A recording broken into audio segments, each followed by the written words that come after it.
certainly the best.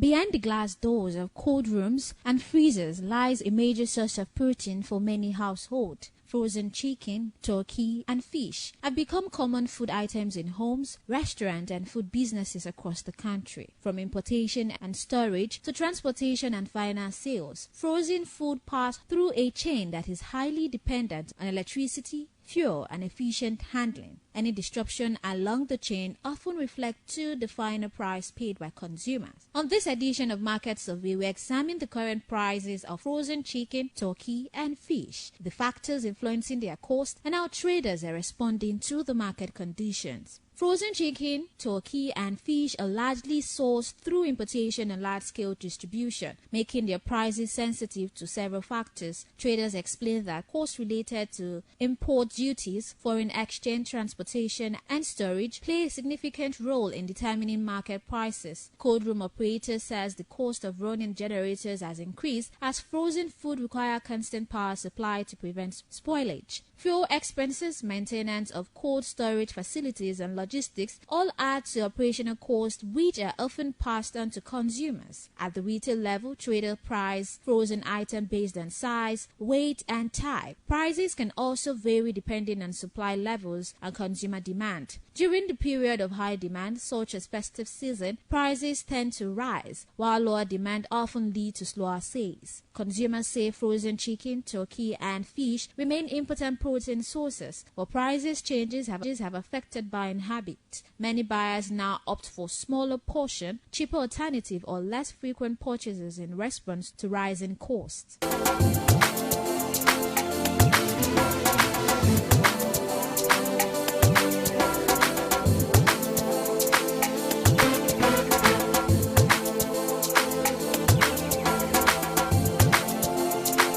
Welcome to Market Survey. On this edition of Market Survey, we are currently in the market to get to know the current price of frozen chicken, frozen turkey, and frozen fish. So stick with us as we get to know the current price of these various items. I am Stephanie Notoriua.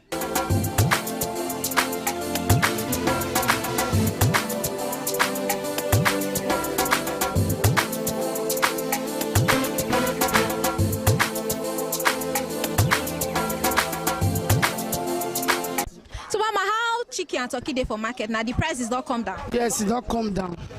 So how much until they sell kilo for chicken? No, they sell on 6,000. Chicken wings they sell on 7,000. The turkey at 9,500. How much until they sell on before? Before turkey at 10,000, chicken at 7,650. But it don't drop now. Chicken wings they sell on 8,000 now, but now they sell on 7,000. It's when it drop. Don't they go like a month now? So how much are they buying for cattle? Say that cattle until they carry. They buy cattle 55 for chicken. The turkey now they buy at 90. How much are they carrying before now? For the chicken? For the turkey. What of the chicken? Chicken they buy at 65. You see come pass it. Yes. I don't get bills go come down pass on. No, but say not guesses, but I guess this time around go come down. Now this that they change this. The monetization, the money the chicken till they drop.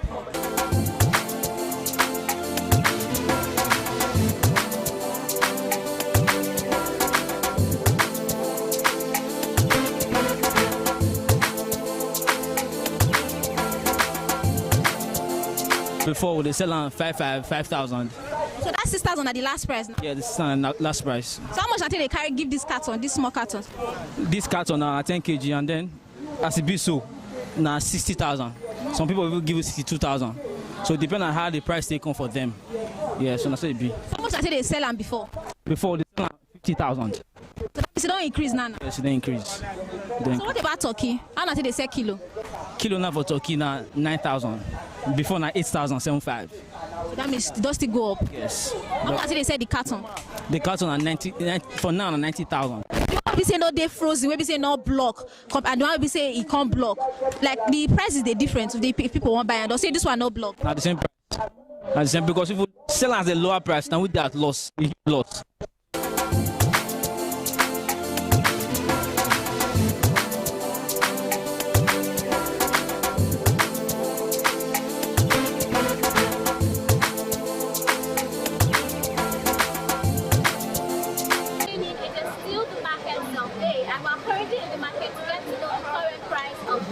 Chicken, frozen turkey, and frozen fish. To come with us as we get to know these prices, I am Stephanie Notorua.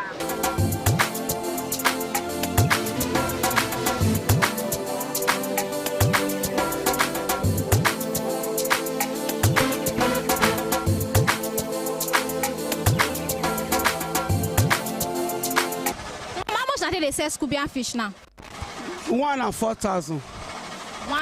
4,000 naira. Before we dey sell 1,500, 1,000. But now it can't even worse pass. This must be at 4,000 naira. One carton at 198. 198,000. Then at 200 now. How much did they carry on before? Before, it never reached 120. 198 for one carton. Say we carry 150. 15,000. But now 95,000. Get another type of Scooby and solo. I know they said that one. Now let's Scooby and they say. So but that one still there on the high side? No, that one they cheap, but not the sweet. That one they cheap, but not the sweet. That make us not the seller. Then 150, we fit manage down. You buy one fish like this 4,000 take cool soup. Now wasting our time now. Because before a ton soup, it don't break. Before it not be like that.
Findings from our market survey show that the prices of frozen chicken, turkey, and fish remain closely tied to operational cost and supply conditions. Trader says expenses related to storage, fuel, and transportation continue to influence pricing decision. While they all acknowledge the importance of these food items in their daily meal, many say affordability remains a challenge. As a result, buying patterns have shifted, with household adjusting quantity and meals plans to manage expenses. For traders, the market remained competitive as the balance rising costs with the need to attract customers. Despite these challenges, frozen chicken, turkey, and fish continue to play a key role in household nutrition. As economic conditions evolve, monitoring the prices of frozen food provides insight into broader issues affecting food supplies and household spending.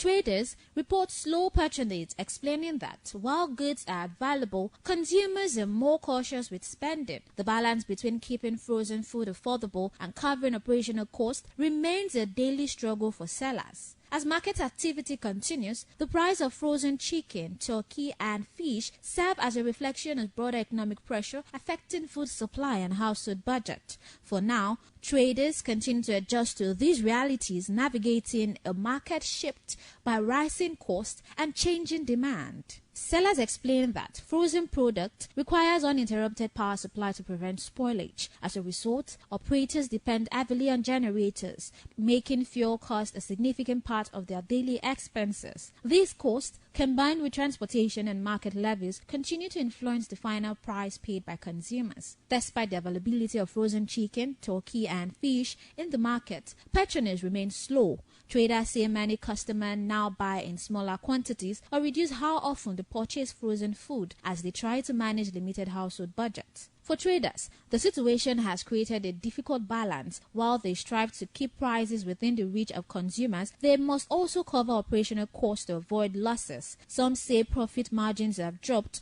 while others worry about sustaining their businesses if costs continue to rise. As the market adjusts, frozen chicken, turkey, and fish remain essential food items for many families. However, their prices continue to reflect broader economic pressure affecting food supply and consumption patterns. In the end, the frozen market tells a larger story, one of resilience, adaptation, and the everyday struggle to balance nutrition with affordability. As conditions evolve, both traders and consumers continue to navigate challenging market environment.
this edition of Market Today. I am Stephanie Otoriwa.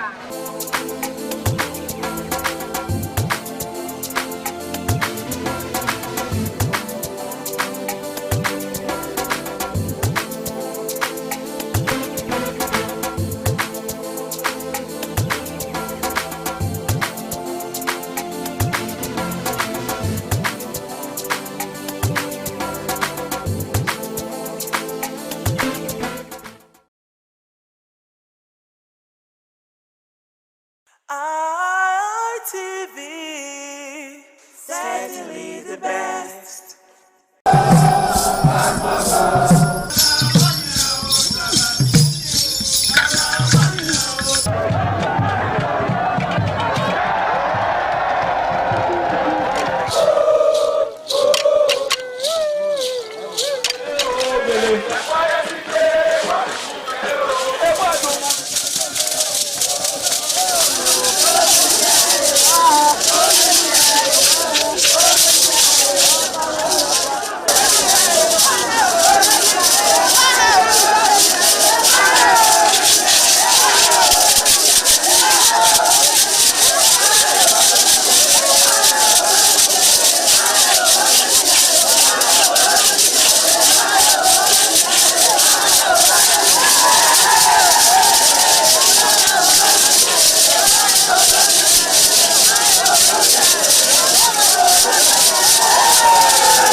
Ugieni Madonna, imagine Orero, always near Manazo, or Ugieni Madonna. You will have to serve the community for 30 years before you come to this stage. They will update you of your title. Then by then you are one of the elder. This year now, we don't read the year, so that's why we can do this year. Historically, joining the Elders Council, an individual must have reached a certain age and must have made significant contributions to the community through leadership, service, or other meaningful ways. There was jubilation in the community as sons and daughters of Okada, both at home and in the diaspora, trooped out to be part of the ceremony with various hymns of the initiates agog with festivities. Friends and well-wishers of those initiated into the Elders' Council jubilated at the Ogwedion after performing all traditional rites. The elders, known as Edion, in company with their loved ones, danced to their various homes where guests and family members were entertained.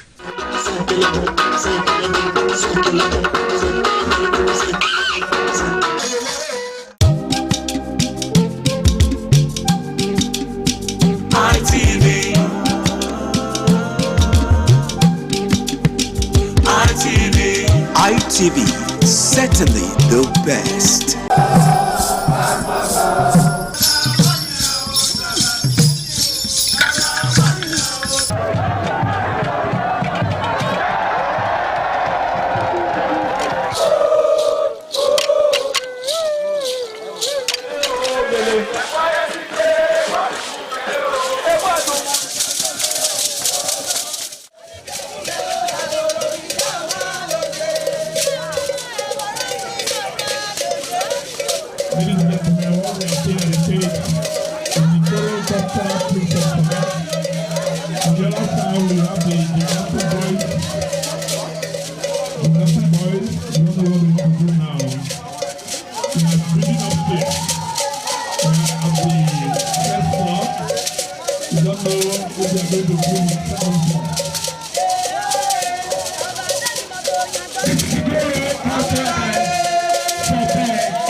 ITV, certainly the best.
Ojúde aṣáájú abẹ́ẹ̀dọ́pẹ́.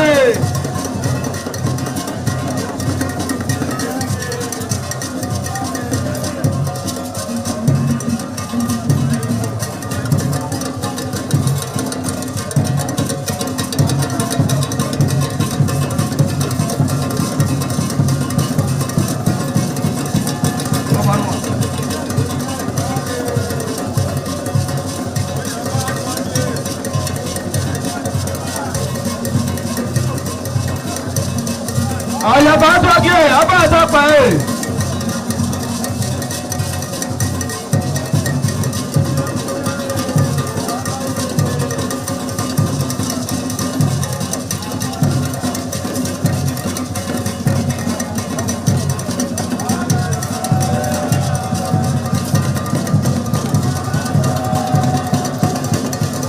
Àlàyé àtọ́gí abẹ́ẹ̀dọ́pẹ́.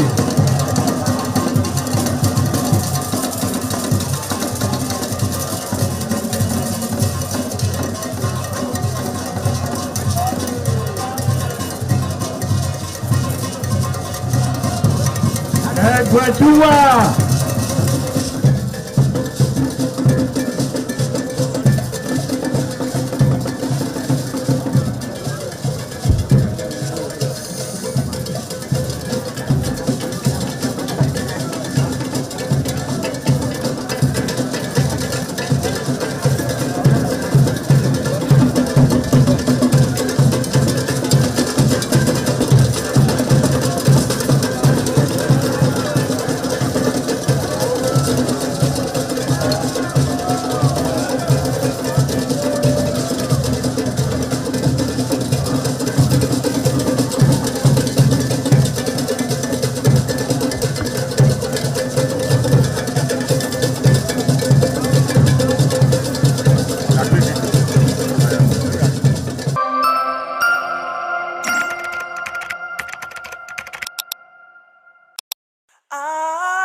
Good afternoon. Welcome to 60 Minutes Nigeria. My name is Egosa Osamudiame Agbonlao. I must tell you, today's program promises to be another exciting time because I have with me in the studio very distinguished personalities who will dissect the topic. We are looking at Edo State, but our focus is on infrastructural development and the living conditions of the people. Well, joining me to dissect the topic today, we have Dr. Maxwell Osaige. Nice to have you with us today. Thank you, Ewosa. Thank you. We also have with us in the studio a leader of congregations, a very distinguished clergyman, analyst, and of course an entrepreneur, Bishop Lucky Omonabiese. Nice to have you. God bless you, Ewosa. God bless you, viewers. Okay, you're welcome. So, you will agree with me that the governor of Edo State has lived up to his electionary campaign promises. I'll just bring one. I'm not saying all. He said that he will turn Edo State to a construction hub. Now, do you agree that he has done that? We've seen massive road rehabilitation in certain parts of the state. We just single out the Ramat Park flyover, which of course is the very first to be constructed by any administration. So we give kudos to Governor Monday Okpebholo for embarking on that project. He has assured us that the project will be ready soon. We've seen another flyover going on at Saple Road by Adesowa Road Junction. We give kudos again to Governor Monday Okpebholo for being the first governor to have embarked on these flyover projects in Edo State. But the question is, what about other parts of Edo State? I won't do the talking. What about the living condition? We watched a recent report where residents of the GRA Etete complained of adjoining roads that they are passing through Herculean times. Well, we'll just start with Dr. Maxwell Osaige, who is a lecturer and, of course, a very renowned analyst as well. Dr. Maxwell Osaige, now, looking at this topic, what's your opening remarks? Okay. Good afternoon, viewers. Well, infrastructure. I think in a state like this, when we want to look at the topic as it entails, Edo State infrastructure and everything, I don't think we should just look at it from the physical aspect of it. Okay. There are different aspects of infrastructure. Okay. Recently, politicians brought a concept called stomach infrastructure. So we must be able to put all these aspects on the table because whether we like it or not, is the #1 citizen, the governor, Monday Okpebholo, is the #1 citizen of the state. As a father, before you leave the house, you must ensure that your children are well taken care of. Not that when you are outside, you are hearing that they are fighting over a pot of stew or a pot of rice because it's not enough. So, but be that as it may, the reason why we are here is to actually look in details for the past 1 year, because whether we like it or not, by October this year, we'll be clocking 2 years in his regime, and before you know it, it's 4 years. But be that as it may, we will not say that he has not started well. Okay. You know, I'm not a politician. Yes. I'm a seasoned academia, so when I dissect things, I dissect things from a proper perspective. Okay. And vis-a-vis putting all the indices together, as well as the matrix into proper scrutiny. So we wouldn't say he didn't start well, he started well. But however, we're beginning to see a bit of adjustment from the focus we saw at the beginning of his tenure and everything. I think That's why we're here, and we'll look at it in detail. Okay, thank you. Opening remarks of Dr. Maxwell Osagie. Let's get the opening remarks of Bishop Lucky Omonabiese. Looking at Edo State, looking at the infrastructure, living condition, and the way the governor has started.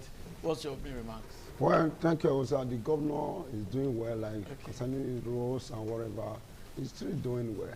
But the area of living condition, if you ask me, I'll tell you from my own research as a grassroots man with people, it's 100% zero. Because people are suffering. Fuel just moved from 800 something to 960 now. Yeah, and the things are, and more the fuel increase, more things get tougher for the masses. Now, agriculture has been abandoned. Now, the only thing is focusing now is the infrastructure, flyover, roads in the village, in Nisha, in the I don't know. Yes, it's doing those things. But the people that want to use that road, if they are not fed, if they are hungry, they can't use that road. A hungry man does not climb flyover. It's not possible. A hungry man will not be able to use a road long time because he says he's hungry. It takes a man that is well fed to apply that road. Then the governor should please, I'm appealing to him, direct some attention to agriculture sector so that there will be food in surplus, because scarcity of food, there must be inflation. If few people are bringing food to, we have in this hall and we have 40,000 persons here, and only 5,000 persons are supplying food, there's no way that food can go around. The people will also be suffering. In the area of infrastructure, flyover, road rehabilitation, all the road is doing, he's doing well. When it comes to agriculture, living condition of Edolite, an average Edolite cannot boast of 3 square meters a day. There are people in some area, they cannot take off, they can't boast 1 square meter a day. Why some are even begging to eat? Why some, yesterday I saw in my area, we took kids, a husband, a father, looking for how to get 2 cups of gari. I was just coming from somewhere and I saw him. When I look at it, I said, I need to say, my child have not eaten this morning. It's the little one I gave to him. Now, what caused that area? Because the guy is a farmer. Then those people, this herdsmen issue, they have taken over the area where he do carry his farming business. Now it's back to the town. Stranded. The only thing know how to do, I became for him. Now, those children now, they are suffering because of the father. Their father cannot provide for them again. Then the Edo State governor, with due respect to our senator, he should please our governor tackle that area so that the people, I told you that I say, it will come that the people of this country, of this state and this country, will be tired to a point that they will now start launching attack on the legislator, House of Assembly member, House of Rep, the senator. You start seeing people ganging up in the area, beating up a honorable member of Nigeria, House of Rep or House of Senate. God bless you. Okay, I know what Bishop Lucky Okpebholo is talking about is that the governor of Edo State must revamp the agricultural sector so that more persons can be engaged in the agricultural sector. And to do that, he's saying these herdsmen farmers clash must be resolved. The forest, the farmland in the villages, in the various communities must be made safe for farmers to access their farms without being molested, without being assaulted, without being attacked. So that when we have more persons farming, then there will be more food in markets in the urban areas. That's what Bishop Lucky Omonabiese is talking about. And he's not saying that people willingly attack their representatives. No, but he's saying that we should avoid it. Because if the people are now hungry, then the politicians or their representatives are not safe in the midst of hungry people. I think that's what he's saying. Well, Dr. Maxwell, now we've seen that the governor of Edo State, distinguished Senator Monday Okpebholo, seemed to be happy with just the flyover that he has done at Ramat Park. He seems to be emphasizing that. We know that other roads are being done, but some persons are saying that the roads in their communities. For instance, let's just take Oluku community. In Oluku community here, it is very easy for you to access Oluku community. They don't have roads. They don't have good roads. Most of their roads are in very bad shape. Some are having some are being threatened by gullies. Then it is the landlords that normally, donate money to sand fill their roads. It's obvious in Oluku community. The other communities, there's Iyowa, there's Naifo, there's Obaretin, there's Iyanomo. There are so many communities. This is Edo South. I've not even talked about Eastern Central or Edo North.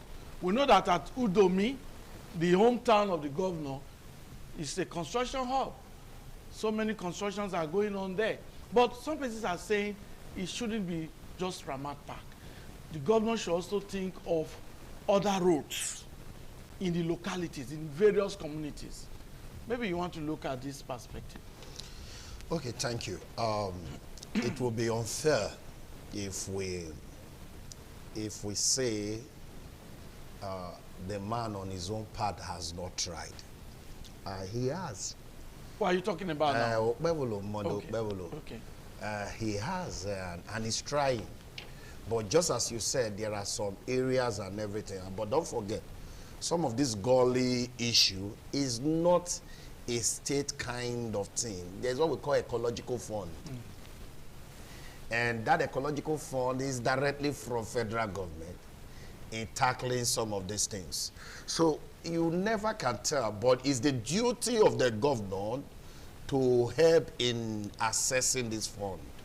He's both the state and the federal government on that particular, because gully definitely, you see erosion eating a certain area. We saw it during the time of Oshomole, how he helped in rescue Nauchi in some area and some parts in Edo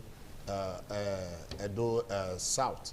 But be that as it may, he has a good relationship with the president. After all, we constantly hear 2.5 million. And, what's 2.5 million? 2.5 million.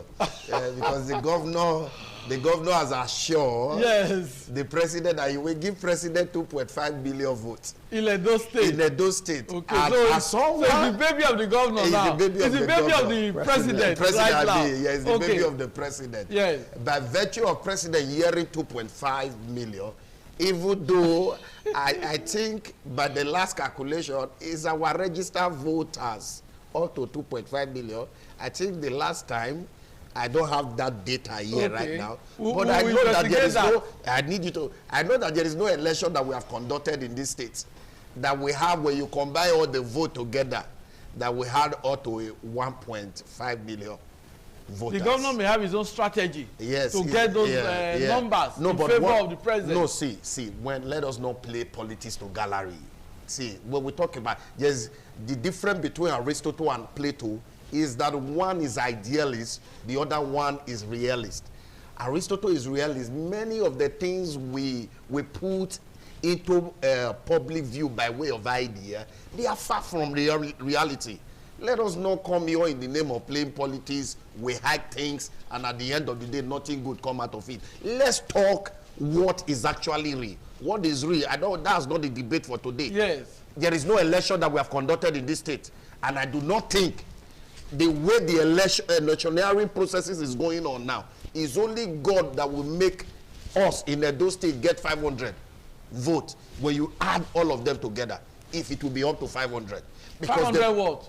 500,000 5,000. I'm saying 5,000. I'm not even talking about 500,000 now. Talk less of 1 million. So, because the way the process is going right now is not happy. I'm telling you, I'm in the streets. I'm in the streets. You mean you think people are hungry and they are? It's not matter of hungry. There are things that makes people excited to say, I want to go and do this thing. I want to go and do this thing. Do you think that excitement is there right now between you and I and every other person? That 2027 election is coming. Oh, let me go and dust my voter's card. I will vote on that day and everything. It's not there.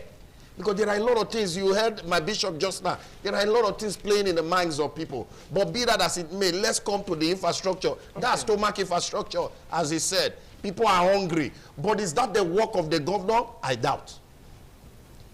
Is that the work of the governor to make people not to be hungry and make people to be hungry? No, certainly not. But it's his duty to create those blueprints, those policies that will make things better. Has the governor been so helpful since he entered? He's not collecting tax anywhere. Nobody sells in the market and pay any tax. No bus driver drive from one place to another place and pay any tax. Why is he not collecting? There is no tax. Invariably, there are more money to the people. So the people are getting more money. But even the drivers now, the drivers are getting more money. They have not reduced the taxi fare. Yes, that is the nature of human being. That is the nature of human being. Once there is a hike in something, even if government have done their best in bringing it down and everything, you see them, it still remain. See, the scripture says, it said, the heart of men are desperately wicked. So while we point finger to those in authority, we at the grassroots are the greatest problem of Nigeria. Because we are not ready to make anything change. I want to give you an example. In my community where I live, there is one big company there, and they said they want to bring sand out to ensure that they take care of the road and just grade the road and put sand. The people in the community who use that road on a daily basis, who complain that, oh, our tire and everything, immediately the company, just 2 days ago, said, okay, let me put sand on the road. The sand they were bringing now from their company, the same street people started meeting the driver, paying 30,000, 40,000 to channel into the building where they can do their own normal house filling.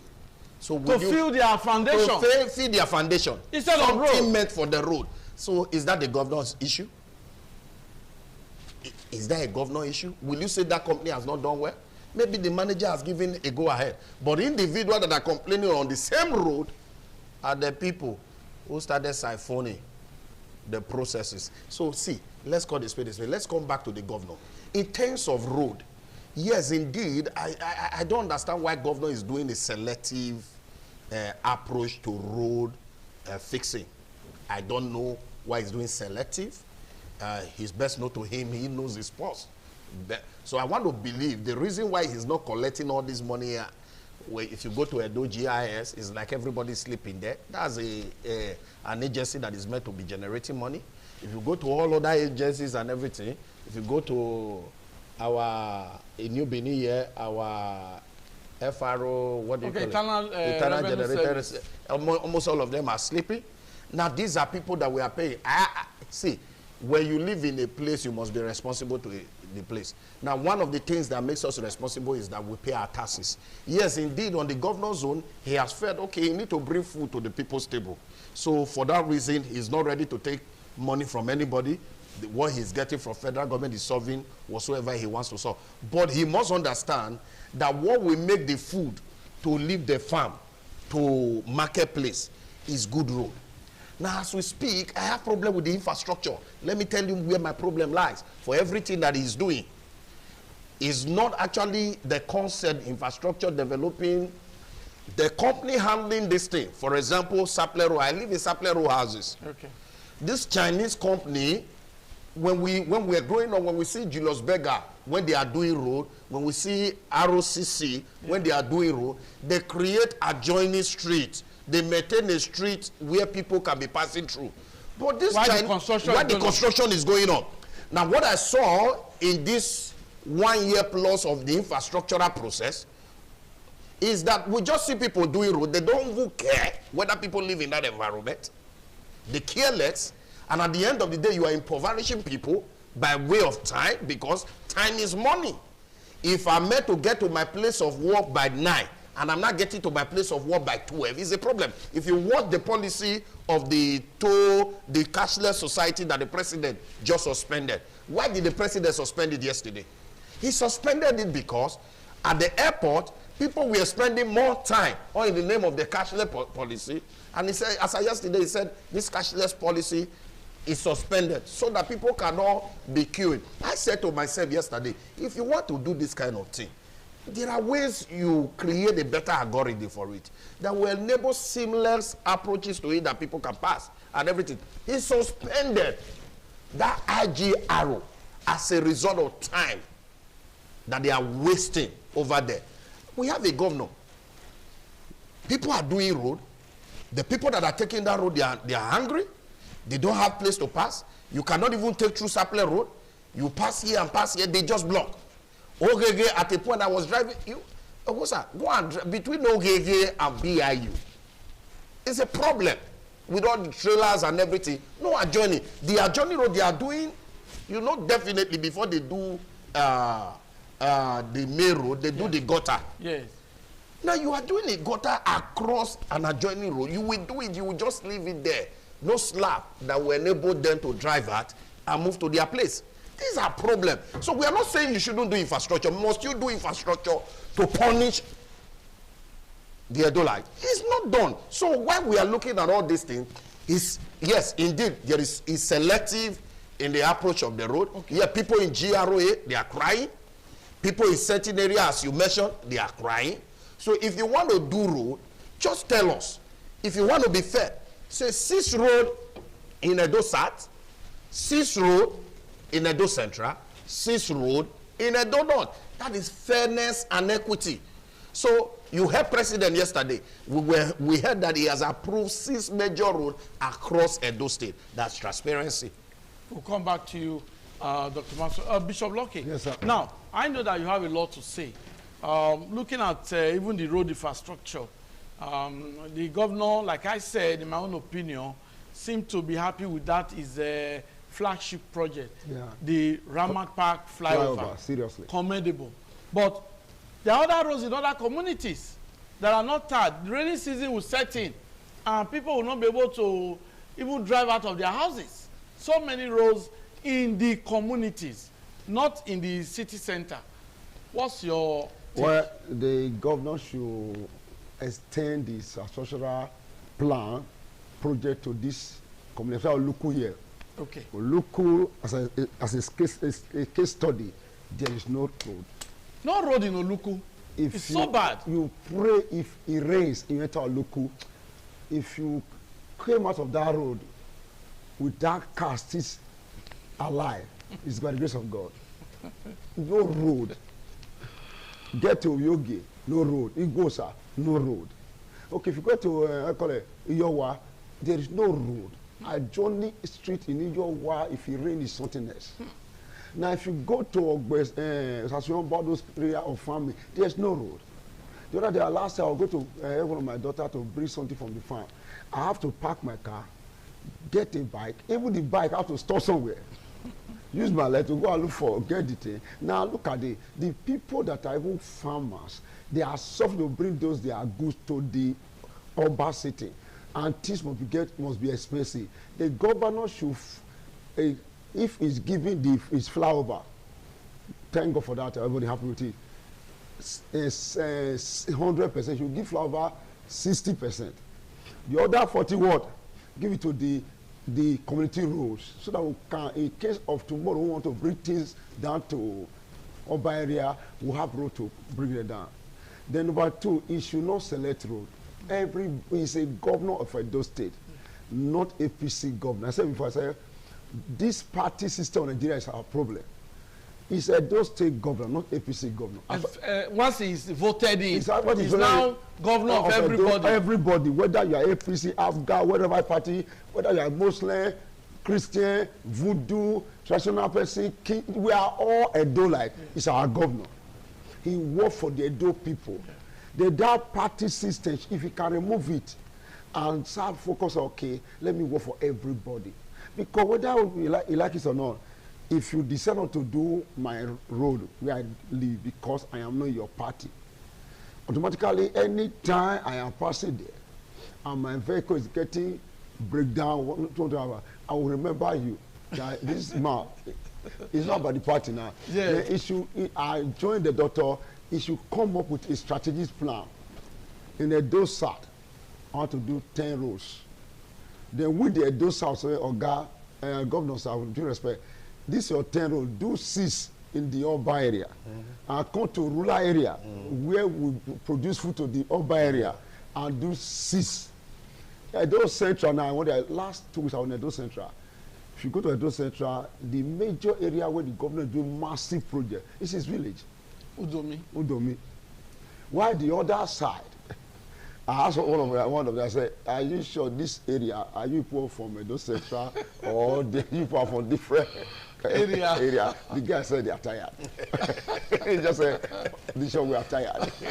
He said, we have talked and we are getting tired. Okay now, if you come with a plan and do 10 road in Edo Central, they share it according to their local government, to the only 5 local government, 2. If you're doing that of I don't know, to see everything. But if he's selecting, some people will not be happy. Then concerning that issue of... Okay, thank you, Bishop. We'll come back to you. Yeah. This is 60 Minutes Nigeria. I hope you are enjoying the conversation. We'll take a brief break now. After that, Dr. Maxwell Osaige, Bishop Loke Omonabiese, they are ready to actually dissect the topic. Okay, it's always a delight to have you back on the program, 60 Minutes Nigeria. My name is Egosa Osamundiame Agbonlao. I have with me Dr. Maxwell Osaige. I also have Bishop Loki Omonabiese. We are discussing Edo State, and the focus is on infrastructure and the living condition of the people. In other words, the welfare of the people. My guests have been able to establish that distinguished Senator Monday Okpebholo is doing well and should be commended in terms of road infrastructure. But they are saying that while that is ongoing, the people must not suffer, because they've seen that where such constructions are going on, the residents, the locals are having problems driving out of their houses, driving to their place of work, driving to the school or wherever they are going to, because most of the adjoining roads do not have access roads to the major roads. A case in point, Sapler Road, flyover by Adesowa Junction, the residents of GRA Etete and some other parts of Sapler Road, Ajib, Ogege, down Sapler Road, they're having a lot of problems because they can't drive straight to Ring Road, which is the city center. At Ramat Park, the wonderful project of Mr. Governor, which is the flyover, commendable. But the other areas, there are so many roads that are supposed to link to the Ramat Park. Now, residents in those areas now, they are suffering because adjoining roads were not constructed, were not tied. My guests have also said that years back, in the 70s, sometimes roads are constructed even at night with floodlights, so that you do not obstruct traffic during the day. But now construction is during the day, then at night the construction workers go to sleep. Whereas it used to be road construction at night with floodlights, then during the day they have cleared the road and there's easy movement. They have also talked about that years back in the 70s, when there's road construction, the company will first of all establish other adjoining roads where motorists can ply while the road construction is going on. But nowadays, they do not care about residents. They just focus on their road construction. Whether the people are suffering or not, the companies are not bothered. They are saying that should be thwarted. So that's the discussion, and we'll continue. We'll continue with Bishop Loke Omonabiese. You talked about that farmers in the various communities, that those roads in those communities ought to be given attention. Maybe you want to throw more light on that. Yeah, because that's the only way you can transport those goods to the market, the urban area. Yes. If those roads are not motorable, how do you transport the goods? And if they now struggle and manage their way to navigate to bring the goods to the urban area with high cost of transportation, they still see increase. The government should understand that with people in the town, they don't do farm. they work in companies and the rest, they get salary. Those in the urban and the rural area, they are farmer. They come to settle them, they get their money. It's trade by barter. But if you focus on the urban area and forget about the rural area, then by the time those guys in the urban rural are farmer, they have to bring the product to market and start selling 1 tube of yam for 9,000. For a man that receive 50,000 salary, how will he survive? They need to understand that he need to come to the round with his cabinet and say, let us share it. We are doing 15 in those district where I live. Okay, 5 in the urban area, 10 in the rural area. Tie the road, put street light, put security to guide the area. I'm telling you, also, between now and the next 6 months, all this issue of hunger, chaos, and all will stop. But we that they are helping, that the government is helping, we should be able to also maintain the road for the government. Okay. Because something some Nigerian cities have some problem. They spoil government investment. Yeah, I've seen that. Sometimes you will see side drains. Yeah. Side drains, refuse will be entering it. The landlords there will not even remove the refuse. The last time he raised, even the year one according that we have money because the area is bad. Yes. Somebody brought that refuse from his house, about 6 bags. Poured it. For erosion. And I told him, I said, indigenous block, you will say government are bad. Yes. You are the one blocking it. Because anything that brought this drainage, you see this road is dead. So the people must support government. Yes. Thank you very much, Bishop. We'll come back to you. Dr. Maxwell, the way forward. Yeah, the way forward is very simple. Okay. Permit me to use scripture again. Yes. The Bible says, a good man leave inheritance for his children. Yes. So in this context, the governor should look at it from this angle. Okay. What that means is this: even if you have killed 20 persons, you leave inheritance for your children. That part of the Bible that says you are a good man, you are a good man for the fact that you left inheritance. You are aware that, oh, the children that are under me or the people that are under me shouldn't suffer. That one part is recognized as one of the attributes that God recognizes as making someone good. Are we together? Yes. Okay. So I think the governor should look at it from this context.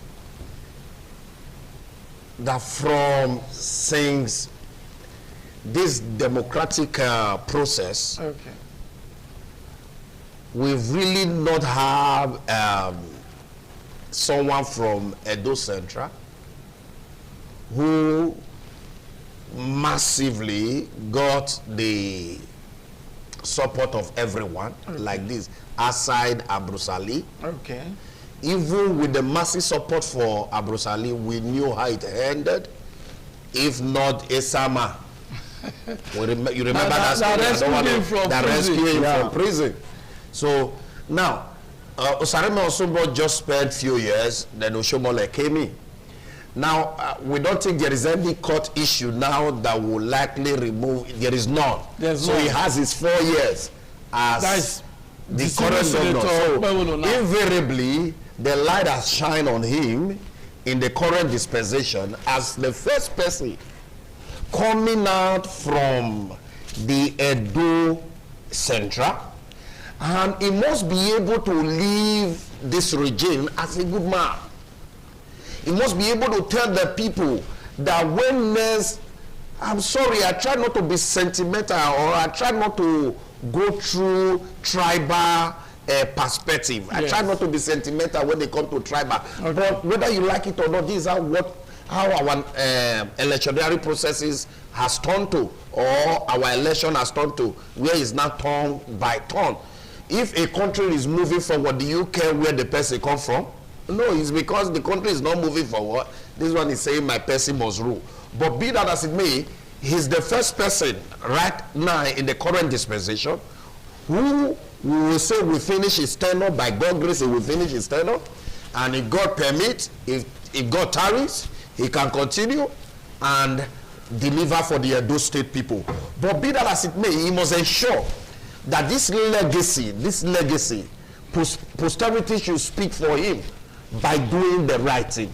And what is the right thing? Is by looking at the cry of the people. That is the right thing, not what the governor thinks. It's actually the people that he's serving. That should be the cry that he should listen to on a daily basis. So just like you heard the bishop say, when you do project, these are what we are thinking of.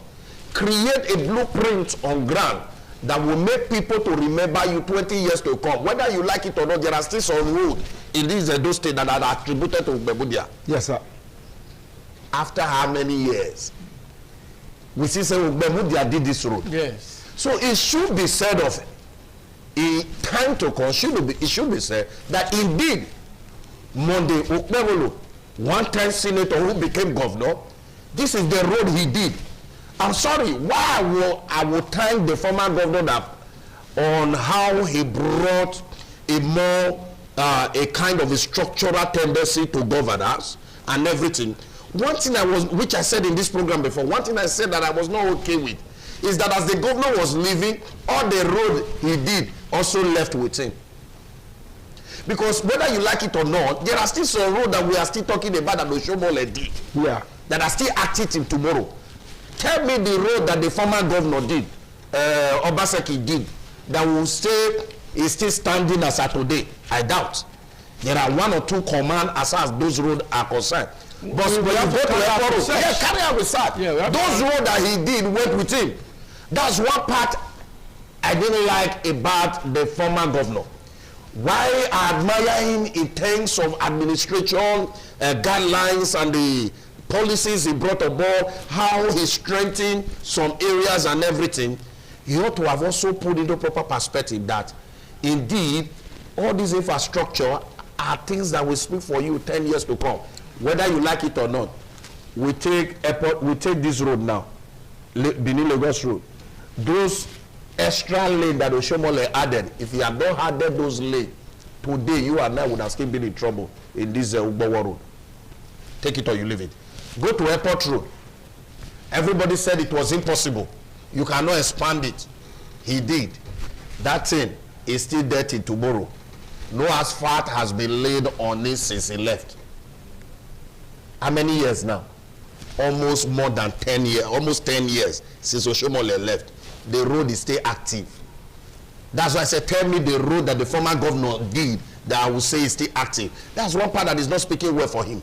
But however, this governor should take a clue from that aspect and said, should I want to do road that will just, when I'm leaving office, the road will go with me?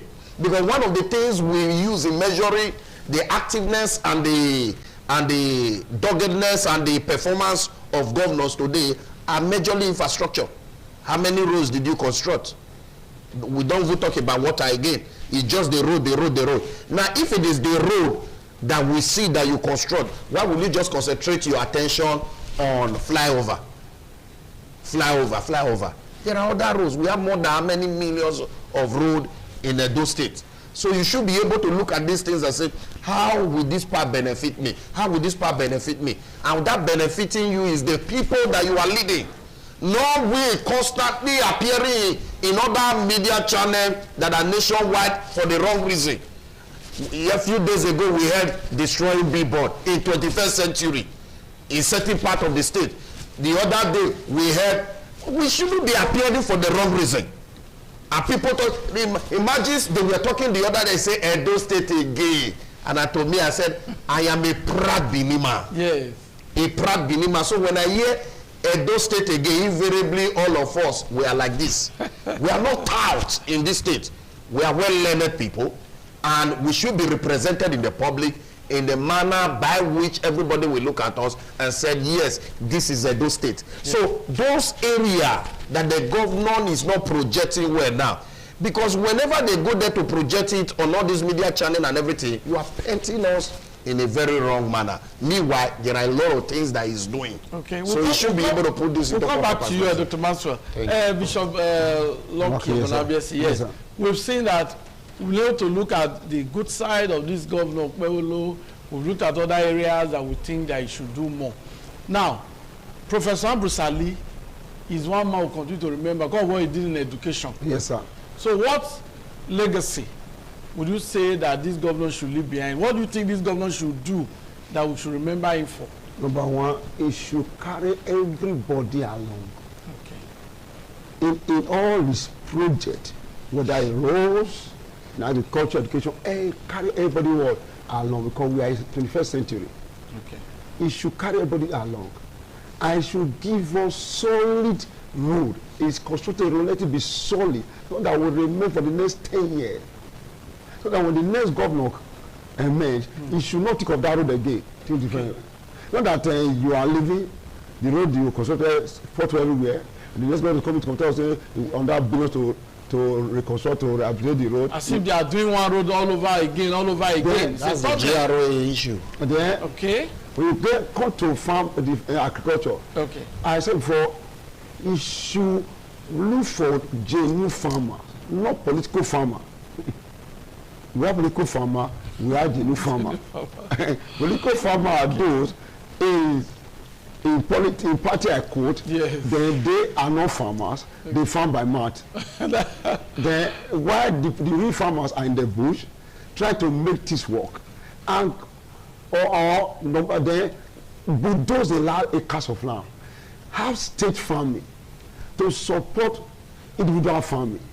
That state farming, when an individual person is selling a bag of rice for 80,000 or 70,000, let the state be selling for 50,000 or 40,000. You see, for know that high cost of goods will reduce. Edo State is a fertile land.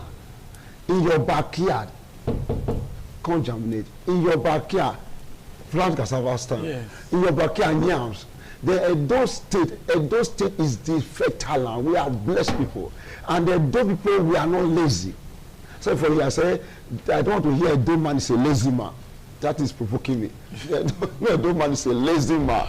It's just that if you pursue a goat to the war, he will turn and face you with anger. Yeah. The Edo people have been pursued to a certain level that they are now seeing fighting back with anger. Not lazy, you are an Edo man. Exactly. You are not a lazy man. No, I'm not. You are an Edo man. Edo man, we're not lazy. Yeah. Because the people that are leading us are trying to frustrate us. We don't want to go out there in frustration, have our BP hypertension. Yes. Then we need to fight back. Yes. And then you should be able to do this too. If you're able to focus on quality road, quality education, quality agricultural infrastructure, I am telling you, we will not forget about it. Thank you very much. Dr. Maxwell, while we are about concluding, recently the governor purchased so many equipment, tractors, bulldozers. In short, FCT Minister Wike was in Edo State to commission the project.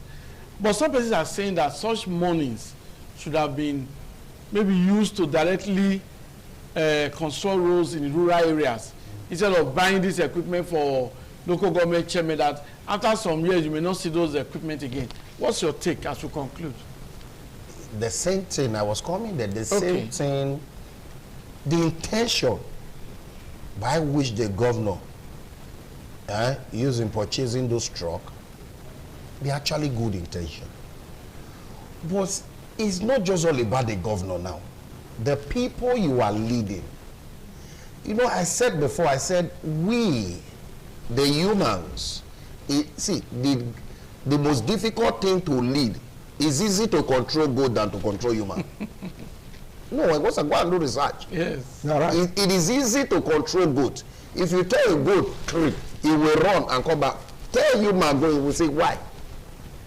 And you're asking him run for your life, he's asking you why. So if care is not taking, you telling him to run, he will tell you, you run. So it's difficult to control human being.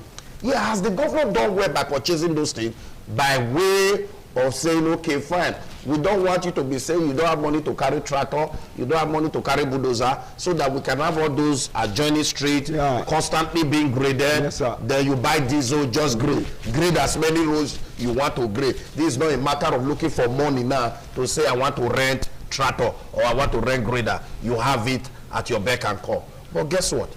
If that tractor work for 1 year, without the writing memo to the state governor that the turbo charger of that tractor, is bad, and to get it, you have to get it from Switzerland, and it will cost even half of the money the governor used in purchasing the tractor. Even the governor will be frustrated. When he starts seeing memo in a year time of one part of those tractor equal to half of the amount he used in purchasing that tractor, himself, he will tell them to pack it. So that is the problem of Nigeria. So I doubt whether we'll be able to maintain it, because it's not just buying. Nigeria does not lack policy. Nigeria does not lack ability to get, but we have maintenance issues. Do you know how many vehicles were purchased for police over the years? Can you tell me every year? After 1 year, the police tells you that they don't have vehicle again? Maintenance. So I doubt if we'll be able to maintain it. But be that as it may, it's a good intention.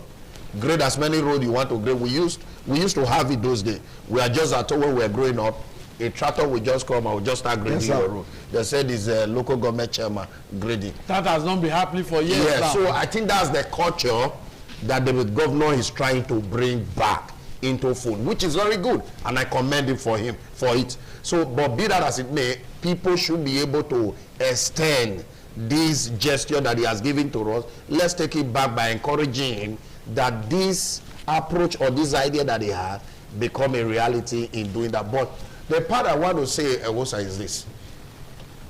It is this regime we constantly keep saying Chinese company coming in as helping us in infrastructural development. And their method, I think the governor need to speak to them. Their method is somehow like archaic in nature, 1960 method. Before Benin Asaba Road, they removed the former asphalt and everything.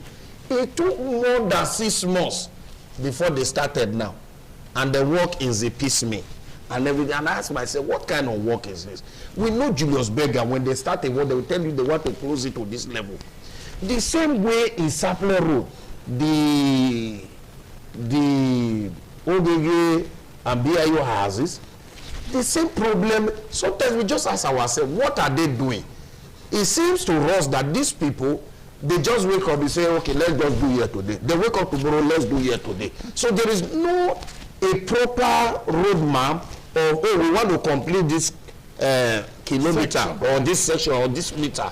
Then we move from here to here and everything. It's just like, as you wake up, you do it. I think the governor should call them to order and tell them, please, the people cannot continue to suffer or in the name that you are doing road or you are building infrastructure. While you are building infrastructure, do you know what the life expectancy of Nigeria? Google in life expectancy. Augusta, if you are not spend more than 58 years in Nigeria, now God help us. Because it has been scientifically proven that life expectancy in Nigeria is 58 years. So anybody that passes through that exceeds that age, God has saved you and God has saved me. So what that means is this. Government is killing us on a daily basis. Thank you very much. Bishop, just one word, conclusion, please. Well, I beg our governors, Senator Mondo, please give 40% to agriculture and come and help the rural areas so they can work and provide food for the people in the urban area. God bless you, sir. Thank you very much. That's the show. I hope you've enjoyed every bit of our discussion. A lot has been said, and I expect those in authority, those in charge of governance to heed the advice of my guests and get things right. Do have a wonderful weekend. Bye-bye.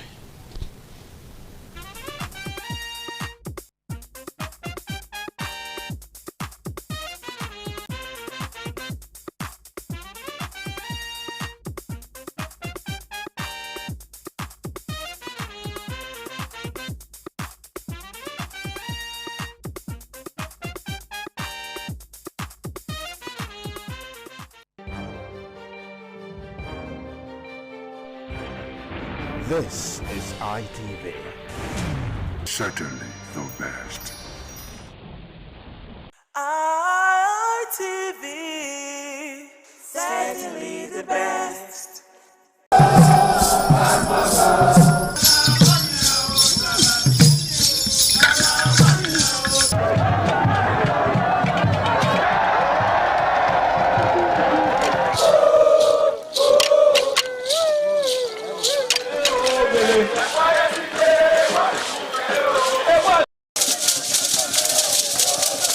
In the evening of the initiation day, all the newly initiated Edion danced to the residents of the Odion Way and also visited some homes of the various senior elders, where Chief Elder Ogbede Onwonse was very conspicuous, especially at the country home of Sir Chief Dr. Gabriel Osawo Igbenedion with his family on the night of the initiation.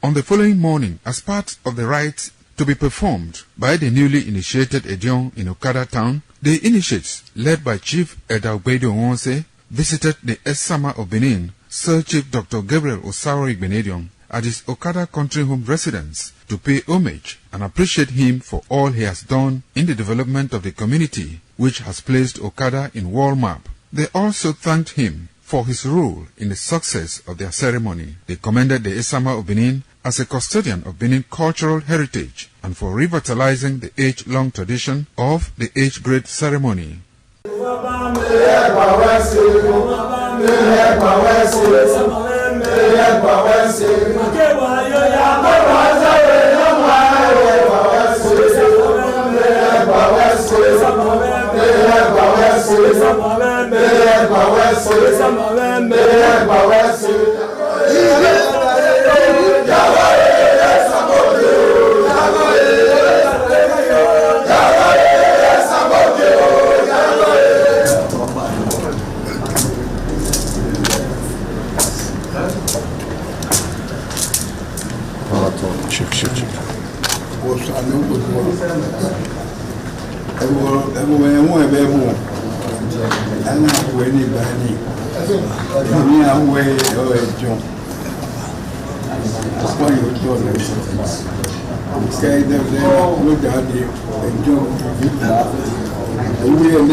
Once again, I want to thank you very specially for staying with us on the program Icons on ITV.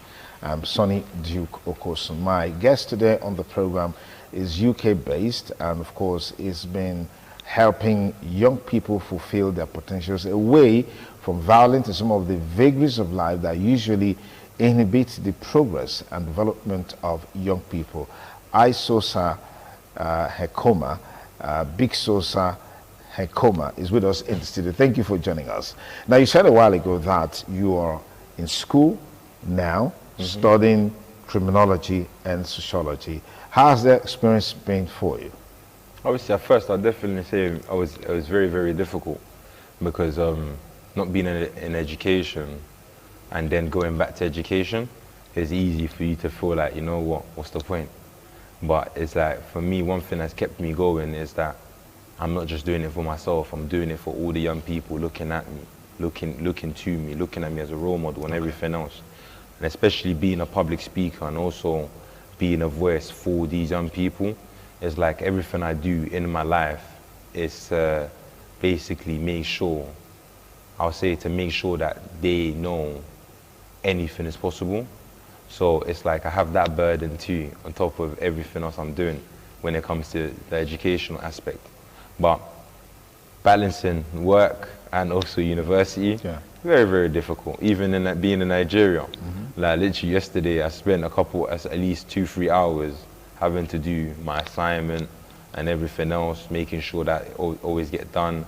So it's very hard balancing it. But like I said, the education and the degree is not just for me. It's also a sign to all young people that we can do it. You have 2 daughters now. Yeah. Beautiful daughters. So what's the level? How would you describe the influence of being, because now you are a father, you are a student, and you're also a worker. How are you able to put all of this together, especially the family life, taking care of your kids? Yeah. I would definitely say, for me, it's a balance. It's like literally, I work hard. I always make sure I work hard because at the end of the day, if you want to achieve something in life, you gotta work hard, 100%. So always make sure I work hard.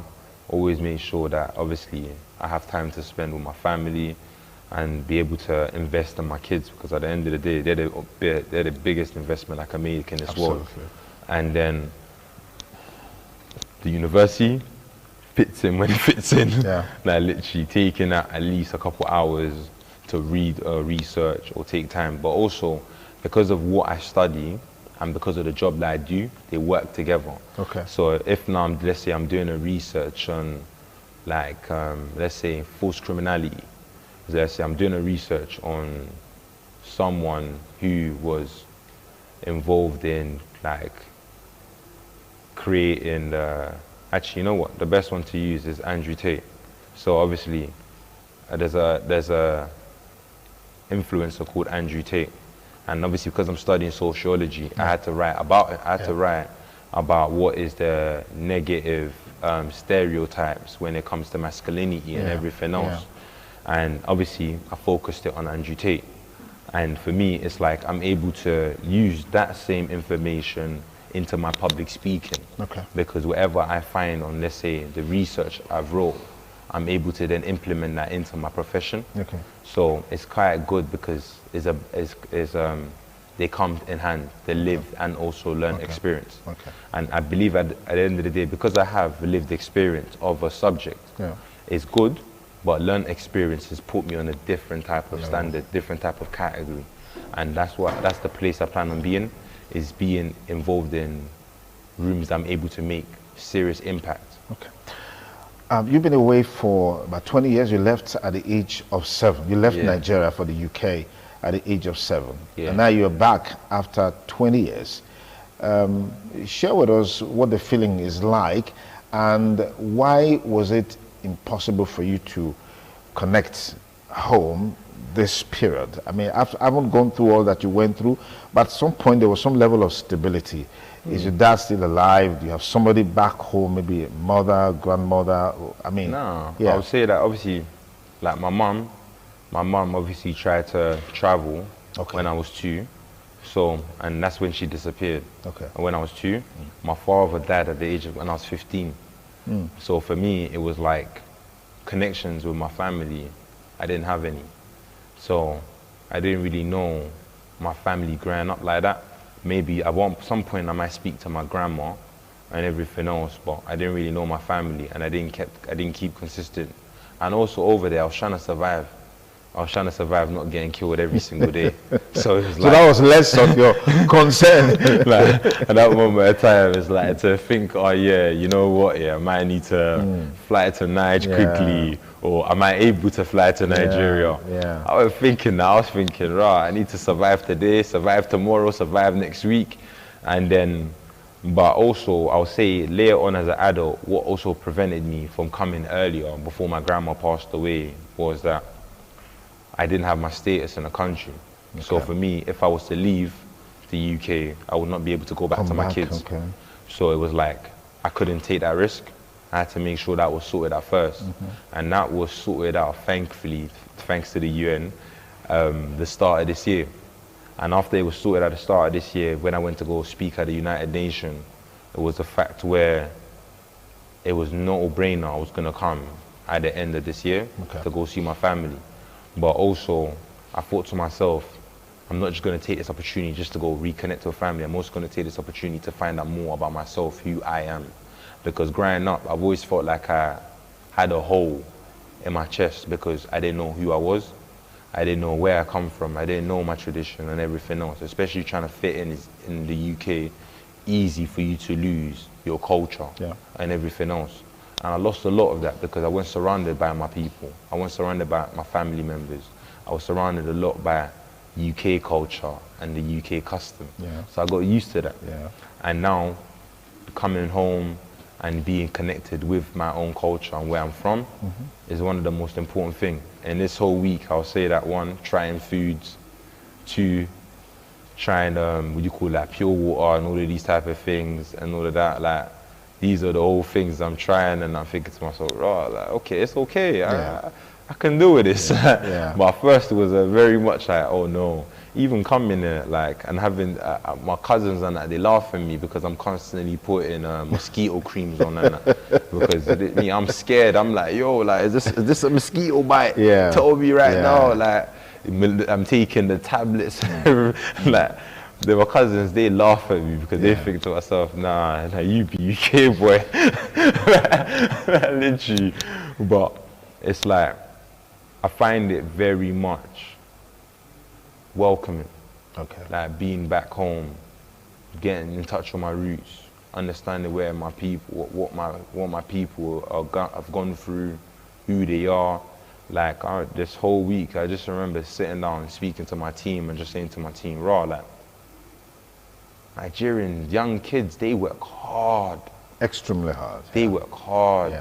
Imagine if they were given the opportunities that they deserve. If they were given these... They'll fly. They'll fly. No Nigerians will be problems, I swear. I swear. If they were given some serious opportunities, I swear, these kids will be a hazard to the world. And I'm not talking about it negatively, I'm talking positively. Like, they would make sure that this economy grows differently. Okay. Let's talk about who when you look around from where you're coming from, where you are today, you certainly know where you're going. So who are those people that have inspired you, like role models? When you look up to them, you see their lifestyle, you see their life journey, you see their story that's really inspired you. I would say for me, it sounds kind of crazy, but I would say Malcolm X, Martin Luther King, all of these people where for me, they were able to make change. Like, they were able to start a revolving door. And that's how I look at it. I look at it as something where it's like we're able to start a revolving door, it's like if I don't end up making the changes that I want to make, at least I've opened the door for other people to make them changes. I'll say those are mainly my role models. But apart from that, I'm also learning obviously a bit more about Fela Kuti, his mum, the activism that they obviously how he used music as activism, how his mum was very standing up for women's rights and everything else. So I'm also learning about my own people, my own activists and my own culture, where I'm so prideful, I'm so proud of, like literally, and I'm happy that I'm able to make them changes in the UK, but also now pushes me to think, okay, I can make them changes there. What can I do at home? Interesting.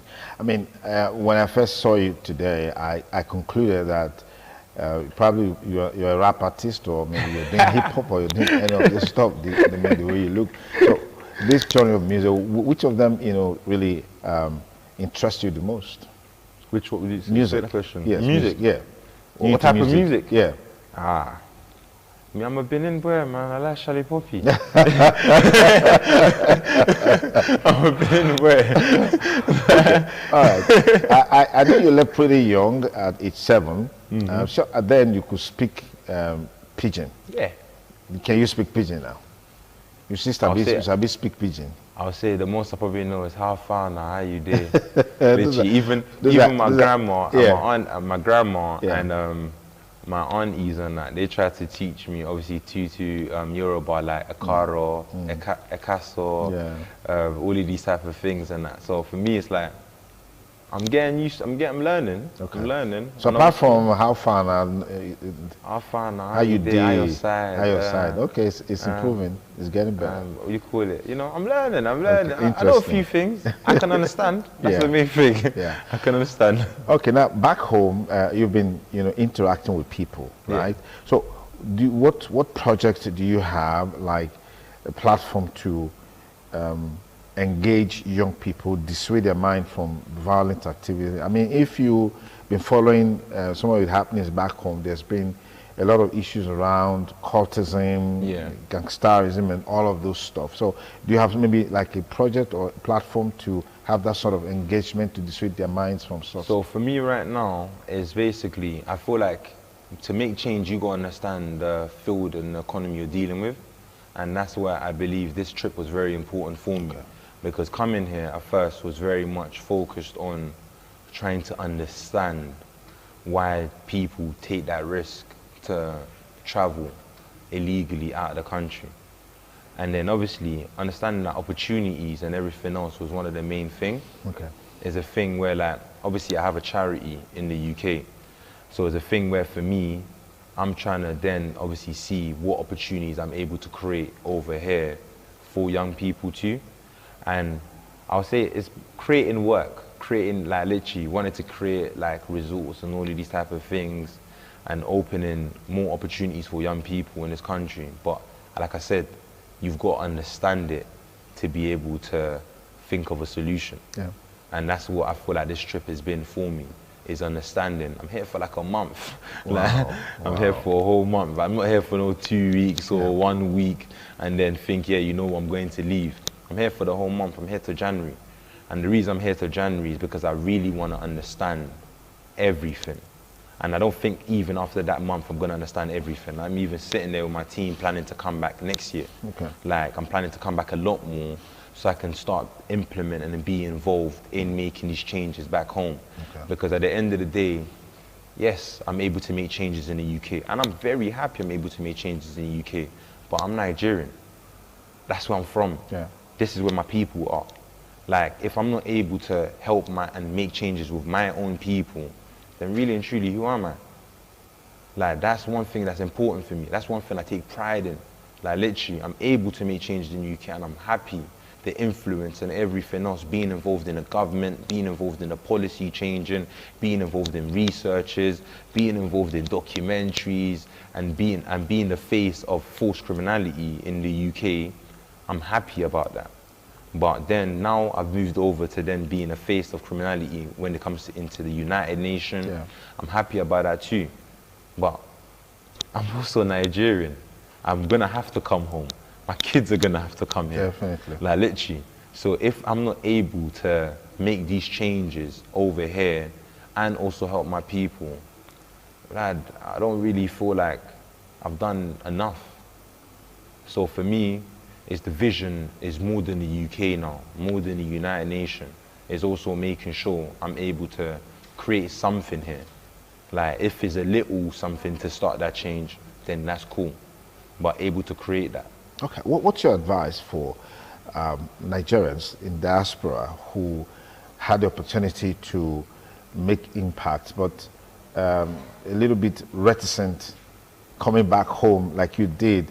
I spoke with someone today in Canada. He was saying, or he heard that back home there are insecurity challenges, people are being kidnapped. You didn't hear those stories? Of course I did. Would I be comfortable to say that, you know, maybe because of your past life journey, that really didn't bother you? I wouldn't say it didn't bother me. I'd definitely say I'm coming into a new country, like this. I might have been born here. This is also new for me, though. Like, so 100%, security and safety is always the important thing for me. But I'm also very, I'll say, aware of my surroundings. I'm able to read rooms, and they're also able to be observant. So for me, although that these things do bother me and these things do worry me, but I also believe that if we had more opportunities over here and them opportunities were created over here, that it'll be less. So it's a thing where, like, I can't blame people for how they're living or what they're being forced to end up having to do. Okay. But what I can do is come from a non-judgmental perspective, come from an open-minded perspective to be able to understand what went wrong and how it can be fixed. So for me, yes, I'll say yes, I was scared. But two, I'm also aware of the fact that personally, I know how to read a room and I also know how to read threats. I've survived, I'll probably say 10, 11 years of people shooting at me, people trying to put holes in me. Like, so it's like, for me, a month, I can do. Interesting. Like, literally, I can do the month. All right, as we gradually conclude this interaction, how do you spend your time? You're not working, you're not schooling. What do you do for leisure? I'll be real with you. There's a lot of people ask me this question of how do I, like, calm down. Yeah. There is no such thing as calming down if you want to achieve a goal or achieve a vision. Okay. Like, I'll say 24/7, we're constantly working. And that's just not, I believe if I can run a drug phone 24/7, I can run a business 24/7. And that's one advice I'll give every single young person. If you can run a criminal organization or be part of a criminal organization, then 100% you are a made entrepreneur, 1,000%. And that's one thing I encourage all young people that I work with in the UK. If you can run a phone, you can run the business. That's exactly what I end up doing. I use the exact same formula and the exact same, I'll say, structure of running a drug empire to create a business. That's exactly what I've done. And I believe anyone can do that. I just like that parting shot. If you can run a drug empire, you can run a business. It's basically, you know, giving it the energy, that same energy that you had, and then of course you realize your potentials and fulfill your dreams. Big Sosa, it's been a pleasure talking with you. I'm sure there are lots of things to learn from the conversation so far with our guests here. Please don't fail to leave a comment on any of our social media platforms where you'll be watching this video. We'd like to know what you think about this interaction. If you learned something, please share with us. We'll be glad to know. Thank you so much for coming on the program Icons on ITV. We wish you the very best. Thank you very much for having me. Thank you. Thank you. And that's it on this week's edition of the program Icons. Hope you had a great time with us. Be sure to join us next week, same time on this channel. I'm Sonny Duke Okosun. Do have a beautiful week ahead. Bye for now.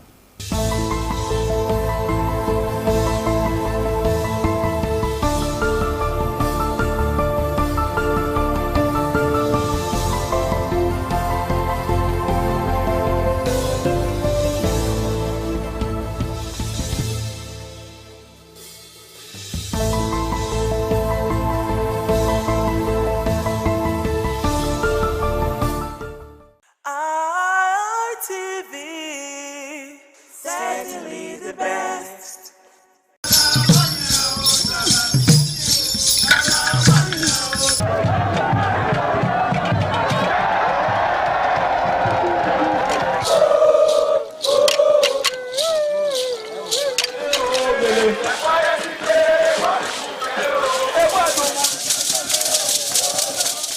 some days, there comes the Ugemobo Festival, which the Oba celebrates outside the palace gate.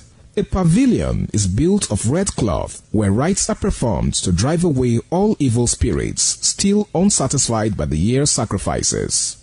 The Emobo Festival is to commemorate an event in Benin history which dates back to 1504 AD.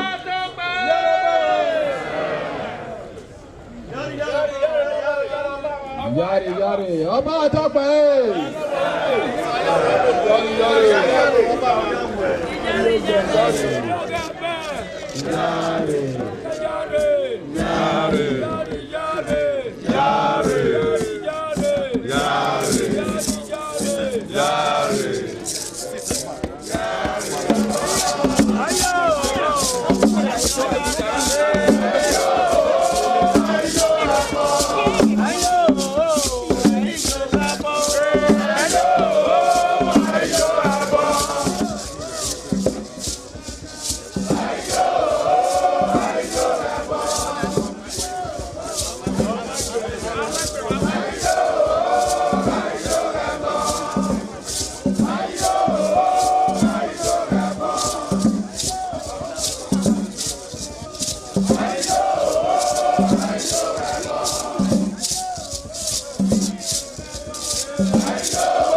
The Oba of Benin added a colorful mood to the year's celebration as he walks round the city center amidst cheers.